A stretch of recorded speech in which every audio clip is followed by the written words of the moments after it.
Dialogando con el padre Raúl Sánchez, el anuncio de la buena noticia. Vayan por todo el mundo y anuncien la buena noticia a todas las naciones. Bauticen en el nombre del Padre, del Hijo y del Espíritu Santo y enséñenles a cumplir todo lo que yo les he enseñado. Bien. ¿Y qué es lo que el Señor nos ha enseñado? Pues lo que aparece en la tradición y lo que aparece en la Sagrada Escritura y que guarda, protege, cuida, custodia el magisterio de la Iglesia para que ese depósito de fe, ese mensaje, ¿no?, que nos ha dejado nuestro Señor Jesucristo, esa enseñanza que nos ha dejado nuestro Señor Jesucristo, esa doctrina que nos ha dejado nuestro Señor Jesucristo en su revelación pública, pues no sea tergiversada, malinterpretada, desvirtuada, perturbada, etcétera, etcétera. Entonces, por eso está el magisterio. Entonces, yo simplemente, pues, acudo al texto de la Sagrada Escritura y para evangelizar, para enseñar a cumplir lo que el Señor nos ha enseñado. Pues resulta que ahorita digo que es más o menos de unos años para acá, más o menos se ha venido trabajando mucho sobre la cuestión del ecumenismo.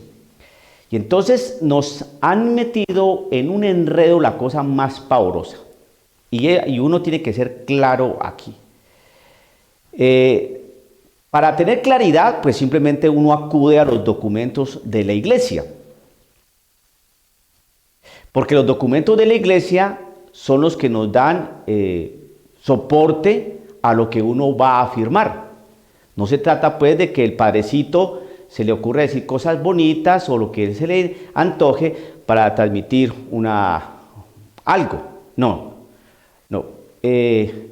Si vamos a evangelizar, pues tenemos que acoger todo el aspecto de la evangelización. Y entonces existen unos documentos, existe la Biblia, existen los documentos pontificios, existen todos este bagaje histórico, documentario impresionante, que son lo que comporta el contenido de las enseñanzas de los padres apostólicos, los padres de la Iglesia. Y dentro de estos documentos, pues existe el Catecismo de la Iglesia Católica y el Concilio Vaticano II. Entonces, dentro del documento del Concilio Vaticano II, hay algo bien claro que no lo podemos torcer, porque si lo torcemos, entonces estamos violentando ese documento, estamos como diciendo, esta acta no vale, o esta constitución no valió, o esto no importa. Entonces, ¿para qué el documento? Es como si cogemos la Biblia y decimos, no, esto no vale, esto lo quitamos, esto es mal interpretado, esto también lo quitamos, arranquemos esta página, porque en realidad lo que pretendía hacer, por ejemplo, Martín Lutero, y eso no lo podemos hacer nosotros. Como tenemos un magisterio, pues acatamos el magisterio. ¿Y qué dice el magisterio de la Iglesia Católica? Dice una cosa bien clarita. El ecumenismo es el diálogo que se va a hacer o que se realiza con aquellas personas que alguna vez fueron católicos y que se fueron de la Iglesia, para que a través de ese diálogo se reincorporen, vuelvan a esta familia, a la Iglesia Católica. Ese es el ecumenismo. Aparece algo que se llama el diálogo interreligioso, la Nostra Aetate, que es el diálogo que la Iglesia realiza con religiones distintas a la cristiana, budistas, musulmanes, etcétera, etcétera, para que a través de ese diálogo nos conozcamos y podamos encontrar la verdad. Pues bien, eso es el diálogo interreligioso y esto es ecumenismo. Yo he venido explicando esto varias veces. ¿Qué es lo que nos están transmitiendo ahora? Que es donde yo digo, ¿por qué ese enredo? Pues resulta que dentro de ese diálogo ecuménico, pues se presenta lo siguiente. Esto fue una bula de convocación del Jubileo Extraordinario de la Misericordia en abril del 2015. Y miren lo que dice. La misericordia posee un valor que sobrepasa los confines de la Iglesia. Ella nos relaciona con el judaísmo y el islam, que la consideran uno de los atributos más calificativos de Dios.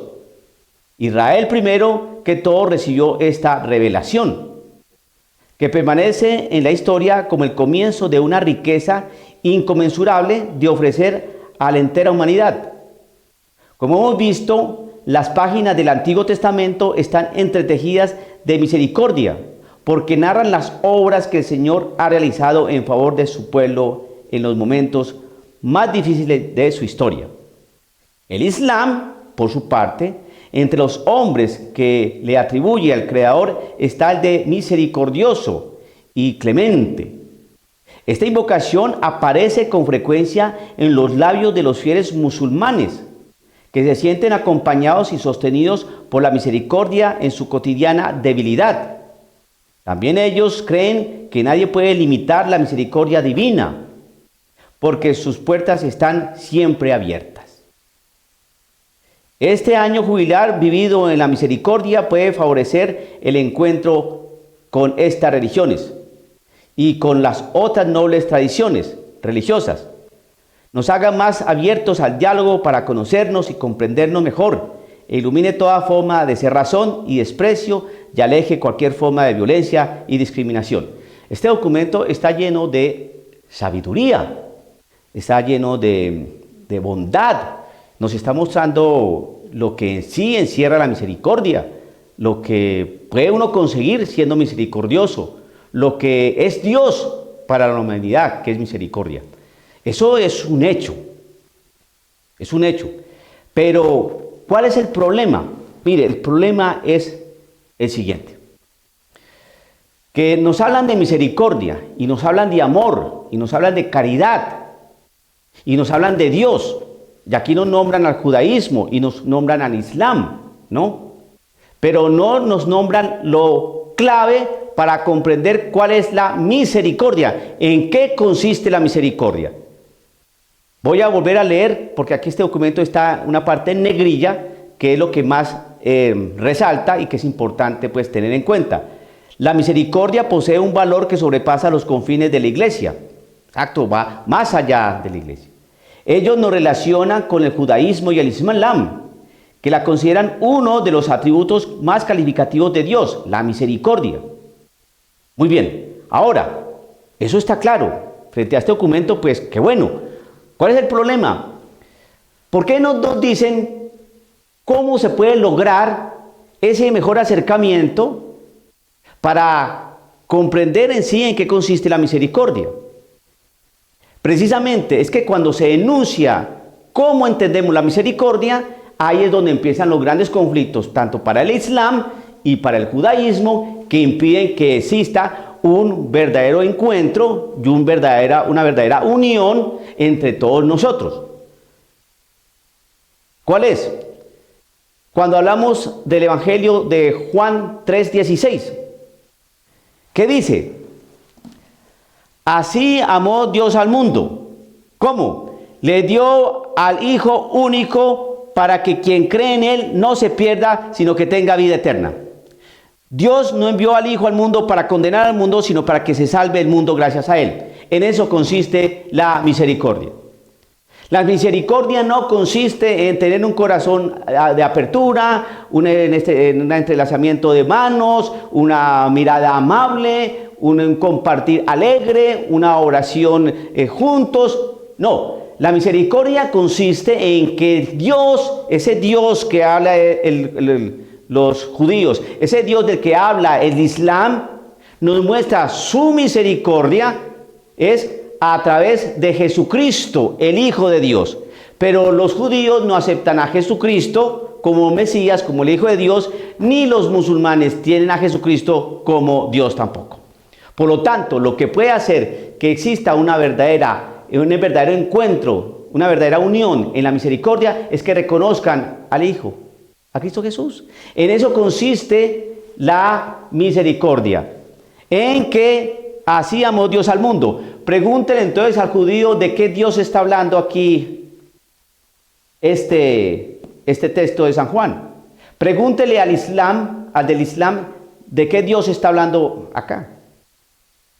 Y si le preguntamos a cualquier persona importantísima de la iglesia, ¿de qué Dios está hablando allí? Va a decir, pues el Dios de todos, el Padre de todos. Pues muy bien, entonces para poder entender la misericordia, así amó Dios al mundo. ¿Cómo Dios amó al mundo?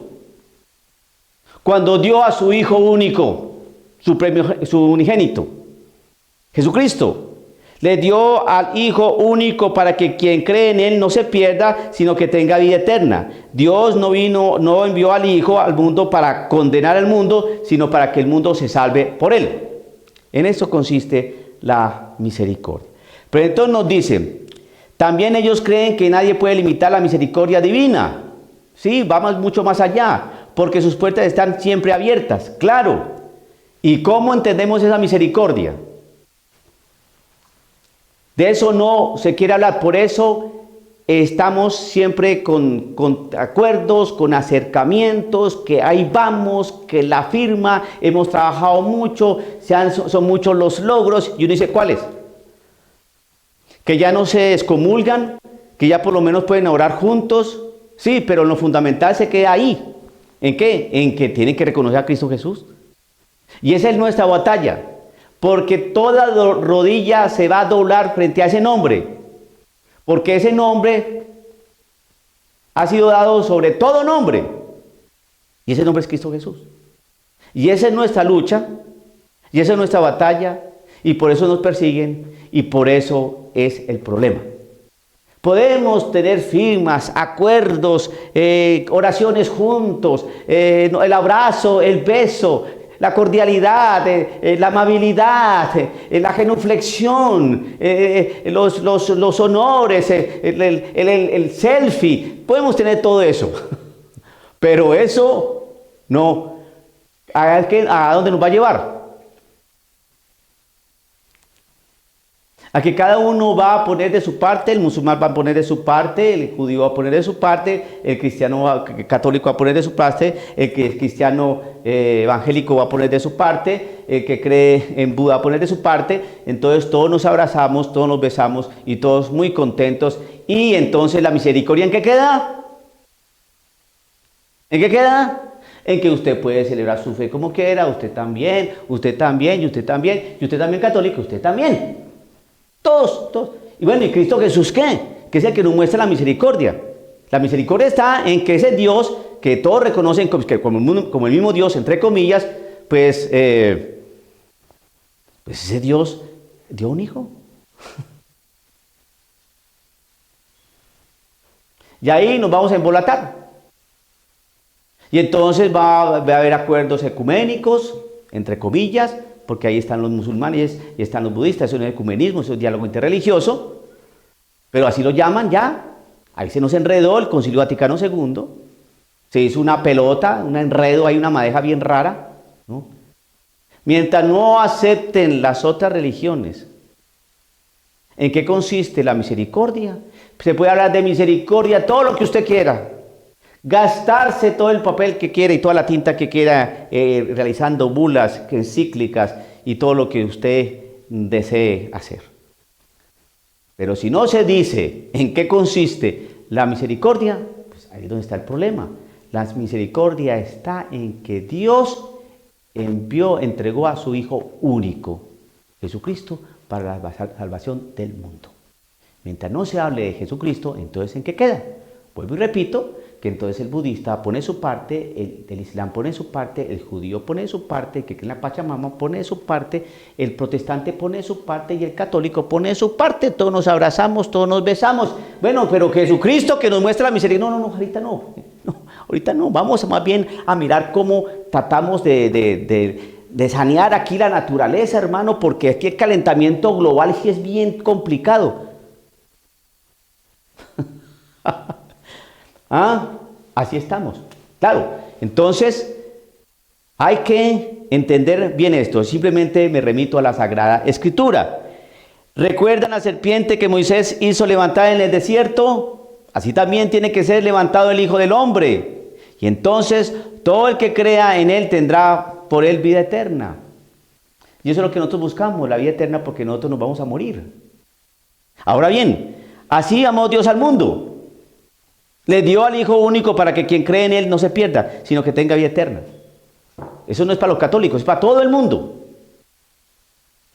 Así amó Dios al mundo, es para todo el mundo. ¿Pero qué podemos hacer? Entonces, ¿qué es lo que estoy haciendo yo? Estoy evangelizando. Nos pueden enredar, nos pueden envolver, pero si nos ceñimos a la Sagrada Escritura, esa es la que nos va a salvar. Porque es palabra de Dios. Dialogando con el padre Raúl Sánchez.